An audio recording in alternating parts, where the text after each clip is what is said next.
Alors nous sommes arrivés d'Af Ayin He de Nedarim, Ayin He, pour le vendredi 22 Menachem Av. Alors nous étions sur la question, dans les premières lignes, Tania Kabbaté de Rabbi Ami, quand on a apporté la Tosefta pour soutenir Rabbi Ami, rappelons, on a dit que Rabbi Ami a dit que contre Rabbi Eliezer dans la Mishnah, il a dit qu'un Yavam, il peut annuler les vœux de la Shomer et Yavam, c'est quand il a fait Ma'amar, il a acquise par ce Ma'amar. C'est dans ce cas-là que Rabbi Eliezer, il a dit que le Yavam, il peut annuler.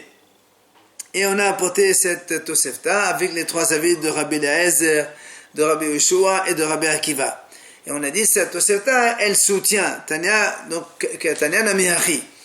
Alors maintenant, la Gemara pose la question, en quoi cette Tosefta que nous avons vue, elle soutient Rabbi Ami dans sa réponse qu'il a donnée. Alors la Gemara répond, de Katani ben sha'asa ba ma'amar ou ben shelo asa ba ma'amar. En effet, dans l'objection, quand Rabbi Eliezer, il a objecté contre Rabbi Akiva. Après, Rabbi Yoshua, il a objecté encore contre Rabbi Akiva. Qu'est-ce qu'il leur a répondu, Rabbi Akiva? À la fin, il leur a dit, tu vois bien, on ne fait pas de différence. Qu'il a fait Ma'amar ou pas Ma'amar, c'est la même chose. Or, si Rabbi Akiva, il réplique de cette façon, mashma, que Rabbi Eliezer, lui, il fait une différence. Entre, il a fait Ma'amar, il n'a pas fait Ma'amar. Et donc, ça sous-entend que quand il fait Ma'amar, c'est là où le Yavam, il a une acquisition et il peut donc annuler les vœux de sa Shomer et Yavam. Ça, c'est la première preuve. Inami, la Gemara dit, je peux t'apporter une autre preuve, mais déjà, depuis la première partie de la Tosefta, qu'est-ce qu'on a dit là-bas? Quand on a dit, ça c'est Rabbi Eliezer, il a dit comme ça, si déjà une femme normale, oui, qu'un homme, il n'a rien à voir avec elle, tant qu'il n'a pas fait Kiddushin. Et dès qu'il fait Kiddushin, elle est à lui. Isha, c'est-à-dire la Shomer et Yavam, que normalement le Yavam, il a une partie, il a une attache quand même avec elle. Alors, dès qu'elle vient lire Shuto, et nous dit Shetegmolo, ça veut dire quoi, elle vient lire Shuto? Si il n'a pas fait Ma'amar, qu'est-ce que ça change? Elle est toujours au même statut. Donc on est obligé de dire que dans ce cas-là, comme la Gemara dit comme ça, Veille de la Kaddish, Ma Negmeralo. Qu'est-ce que ça veut dire Negmeralo? C'est sûr qu'il y a une différence entre l'état avant le Ma'amar et après le Ma'amar. Mais s'il n'a pas fait Ma'amar, ça ne change rien. L'état est le même, c'est une Shomer et Yavam.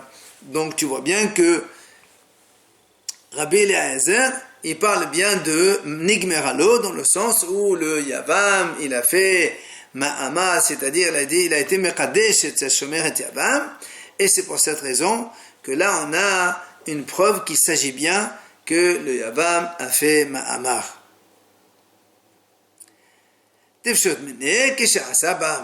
Comme on vient de dire maintenant, donc c'est sur la preuve comme quoi il a fait Ma'amar. Viens la Gemara pose une question. Quand Rabbi Akiva à la fin il a conclu, il a dit de la même façon que dans les autres sujets on n'a pas fait de différence, alors dans les Nedarim non plus on ne fait pas de différence. Qu'est-ce que c'est les autres choses? Amar Rava Achi Khatani. Rava il dit comme ça, voilà ce que Rabbi Akiva il objecte à Rabbi Eliezer. Tu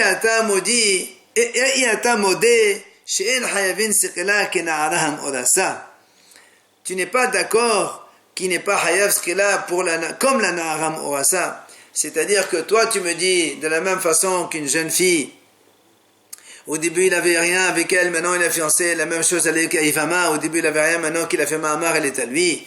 Il lui dit mais quand même tu vois bien qu'il y a une différence énorme, c'est que na'aram orasa, si quelqu'un y va avec elle, c'est hayav sekila. Alors que la Yevama Shomer et Yavam, même si le Yavam il lui a fait Ma'amar Kiddushin, eh bien, si quelqu'un y va avec elle, il n'y a pas de sekila. Donc tu vois bien qu'il y a une différence entre les deux. Alors, Amar Abashi Matnitin Amid Daïqa, c'est donc une preuve aussi de la Mishnah que c'est ce qu'il a dit Rabbi Akiva, puisque dans la Mishnah on a vu eh bien, et dans la Tosefta, on a dit que donc Rabbi Akiva lui dit il n'y a pas de différence entre les Nedarim et les autres choses. Et bien, c'est pour dire qu'il y a la différence entre une Aroussa, une femme normale, et Aroussa, donc Shomer et Yabam. C'est en cela que dans la Aroussa normale, si quelqu'un y va avec elle, il est Hayav Sekila, comme toute Na'ara et Orassa, une jeune fille fiancée, alors que dans la Yivama, même si le Yavam il lui a fait donc Ma'amar, eh bien si quelqu'un y va avec elle, il a une relation avec elle, il n'y a pas de Skila. Donc on ne peut pas comparer les deux. Matiti nouvelle Mishnah. Ha'omer li ishto, kol handidadanim shetaduri mekan ad she'avo memekom ploni, hadehen kayamin. Quelqu'un il va en voyage, il dit à sa femme, voilà, tous les vœux que tu vas faire, à partir de maintenant jusqu'à ce que je revienne de mon voyage, eh bien, je les maintiens, je les confirme. La Mishnah a dit, lo amal kloum, ça vaut rien du tout. Pourquoi? Tout simplement, Rachid dit, ce sont des nedarim sheloba olam. On ne peut pas confirmer des nedarim qui n'existent pas. Donc, ça ne marche pas. Par contre, s'il lui dit, hadehen mufarin, si un homme, il part en voyage, il dit à sa femme, voilà, tous les vœux que tu vas faire, dès maintenant, qu'est-ce que j'arrive, je reviens de voyage, eh bien, ils sont annulés. Alors, la Mishnah a dit, mahloret, la Belaz amar mufar, hachamim omrim, eno mufar. Selon Rabbi Eliezer, il dit, oui, ils sont annulés. Le monsieur, il peut annuler les vœux de sa femme, même par anticipation. Alors que les hachamim disent, non, eno mufar, on ne peut pas annuler des vœux qui n'existent pas encore. Et on explique la vie de chacun. Amar Rabbi Eliezer, im hefer nedarim sheba'u lechlal isur. Lo yafe nedarim sheba'u lechlal isur. Rabbi Eliezer, il dit pourquoi c'est permis de faire une hafara par anticipation. Rabbi Eliezer, il dit comme ça. Si déjà des nedarim que la femme elle a fait et qui sont donc survenus sur elle, ils sont déjà interdits, le mari il a la force de les annuler. Ceux-là qui ne sont même pas encore arrivés, a fortiori qu'il peut les annuler. Voilà l'argument de Rabbi Eliezer. Amroulo, Hachamim lui répondent, non. Pourquoi? Le pasuk qui dit, son mari peut les maintenir et son mari peut les annuler. De là on apprend, Hachamim disent, et shebal lechlal hakim, bal lechlal hafer, lo bal lechlal hakim, lo bal lechlal hafer. Si un vœu peut être confirmé et maintenu, il peut aussi être annulé, puisqu'il y a marqué Yekemenu et Ferenu en même temps. Et si un vœu ne peut pas être maintenu, comme tout le monde est d'accord au tout début, que si un homme il dit à sa femme, les vœux que tu fais depuis que je pars maintenant jusqu'à ce que je revienne, ils sont maintenus, on a dit tout le monde est d'accord que c'est rien, parce qu'on ne peut pas maintenir des vœux par anticipation, et comme il n'y a pas de maintien possible, eh bien il n'y a pas non plus d'annulation possible. C'est l'argument des Hachamim. Gmara, la Gmara elle pose une question. Eba yaleu, les Rabbi Eliezer, mihal halin uvtelin, ou dilma lo halin klal. La Gmara dit, selon Rabbi Eliezer qui a dit, que quand un homme il part en voyage, il dit à sa femme, tous les vœux que tu vas faire d'ici jusqu'à ce que je revienne, ils sont nuls. Rabbi Eliezer il dit, moufar, ils sont annulés. La question de la Gmara est, est-ce que ils surviennent un instant et automatiquement ils sont annulés, ou est-ce qu'ils ne surviennent pas du tout, le halin klal? C'est ça la question de la Gemara. Est-ce qu'ils sont nuls? Ça veut dire ils n'existent même pas, ou bien ils existent une seconde et après ils sont annulés. La Gemara dit, qu'est-ce que ça change pour nous? La Gemara dit, il y a une conséquence pratique importante. Laquelle? Kiron de atfis aharina bahadin nidra. La Gemara dit, imaginons quelqu'un d'autre. Rachid a pris un exemple.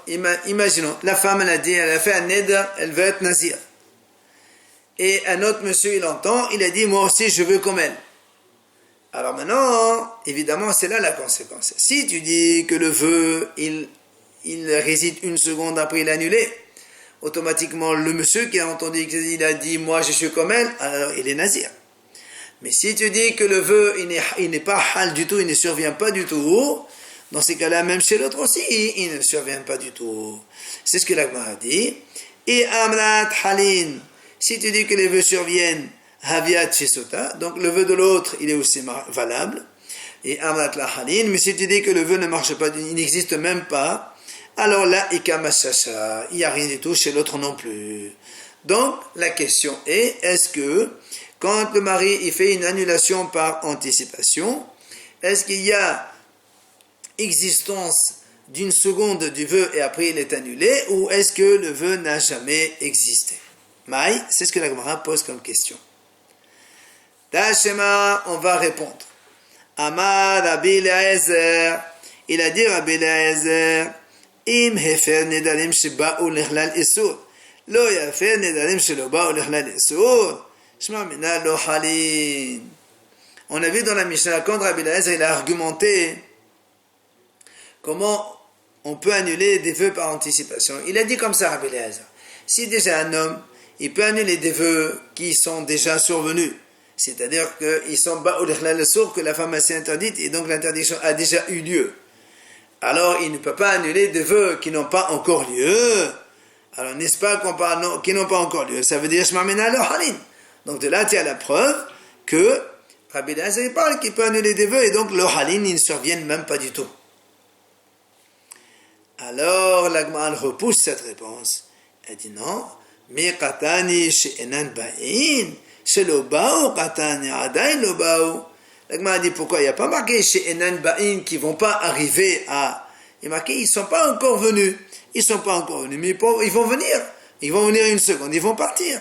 Donc, c'est pas sûr que le hal complètement, ils ne sont pas du tout existants. Donc, ce n'est pas une preuve. Tashma, la Gemara tente une autre possibilité de réponse. Amal lahen Rabbi Eliezer. Rabbi Eliezer, il leur dit au Hachamim, Uma b'makom she'en mefer nedre atzmo, mishenadar, mefer nedre atzmo ad shelo yidor. Makom she'mefer nedre eshto meshetidor, enodin she'yafer nedre eshto ad shelo tidor. On a vu que Rabbi Eliezer, il a dit Chachamim, la chose suivante. Si déjà, dans le cas où un homme, il a fait un vœu, lui-même, il ne peut pas annuler ses propres vœux. D'accord? On le sait. Mais, si un homme n'a pas encore fait des vœux, il peut par anticipation faire annulation. Comme on a dit précédemment, un homme il peut venir la veille de Rosh Hashanah et dire tous les vœux que je vais faire pendant cette année, ils sont venus déjà à l'avance. Donc, si déjà les vœux qu'un homme il a fait déjà, il ne peut pas les annuler. Mais il peut en annuler par anticipation. Dans le cas où il a le pouvoir d'annuler le vœu de sa femme, même quand ils sont déjà survenus, et nous dit a fortiori, qui peut faire annuler les vœux de sa femme avant qu'elle ne fasse les vœux. Donc ça c'est un bon kalahama. Donc le mari ne peut pas annuler ses propres vœux quand ils sont déjà là, mais il peut les annuler par anticipation. A fortiori ceux de sa femme il peut les annuler même quand ils sont là, c'est sûr qu'il peut les annuler par anticipation. Ça c'est d'accord.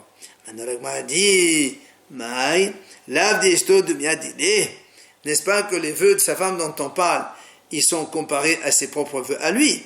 Mahu de la haylin, afishtonami de la haylin. De la même façon que ses vœux à lui, quand il peut les annuler, c'est quand ils ne sont pas encore survenus. De la haylin, ils ne surviennent pas.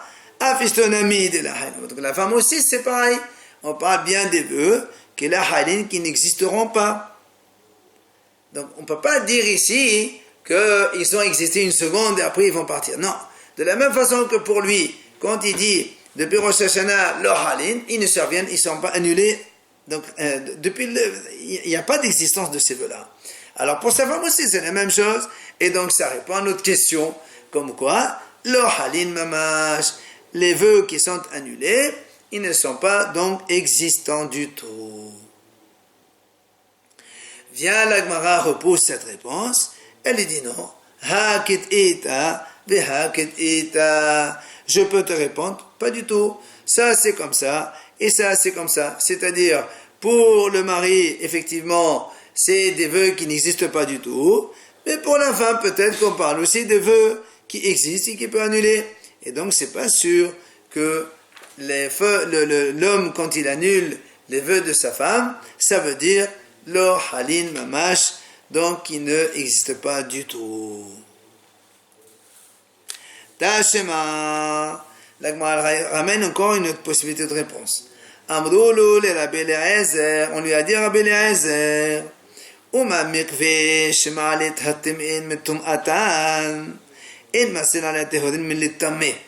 אדם שאין מעלה את הטמאין מטומאתן, אינו דין שהוא שלא יסיל על התיאורים מלטמא, שמע מינה לא חיילין. Voilà ce qu'on dit Chachamim au Rabbi Eliezer. Si déjà le mikvé, שמעלה את הטמאין מטומאתן, ça veut dire quelqu'un qui est tamé, il rentre dans le mikvé, eh bien il devient tahor. Ma'alé, il enlève le tméim de leur impureté. Malgré tout, en masil ala tehorin meletameh, un mikvé, si quelqu'un trempe tahor dans le mikvé pour ne pas être apte à devenir impur par la suite, ça ne marche pas. C'est impossible ça. Donc, si déjà le mikvé qui purifie les impurs, il ne peut pas donner le pouvoir à un pur de ne pas devenir impur. Adam, un homme, il ne peut pas enlever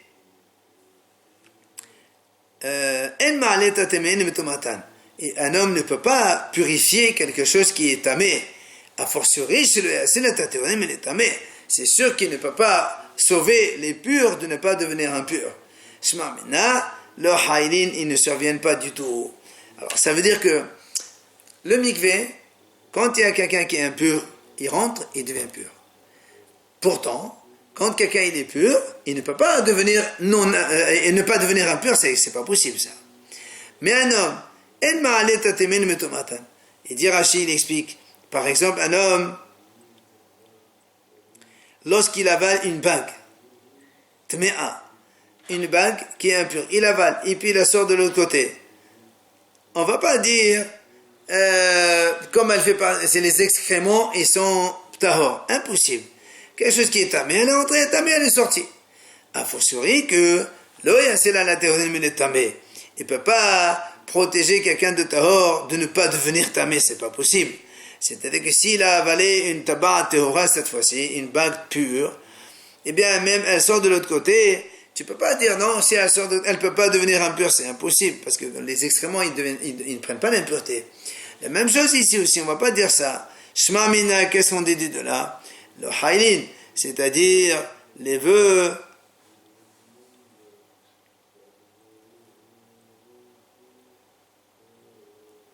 donc la même chose que ici, les choses impures, plutôt les choses pures ne peuvent pas devenir impures. Au contraire, il ne peut pas empêcher qu'ils ne deviennent pas impurs. Alors, la haïn, c'était dans le sens où les vœux ne surviennent pas du tout.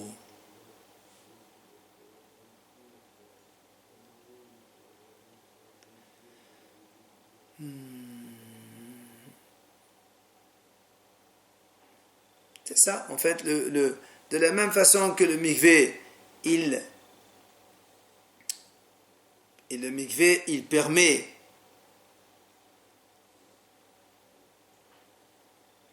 à quelque chose qui n'est pas, le mikvé, il permet à quelque chose qui était impur de se purifier, mais pas quelque chose qui était pur de ne pas devenir impur.